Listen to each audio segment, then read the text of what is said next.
Hey guys, welcome to my channel. In this video, I'm gonna show you how you can add a file to your Google Drive.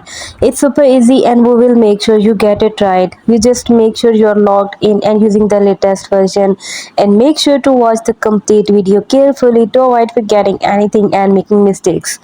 Let's get started. Open up the Google Drive, and here you can see the plus icon. Tap right here on the plus icon at the very bottom, and here you can see upload. Tap right here, and here is your file. Select one of your profile that you want to upload and just tap one of your profile. Let me select this, and here you can see this file is uploading now.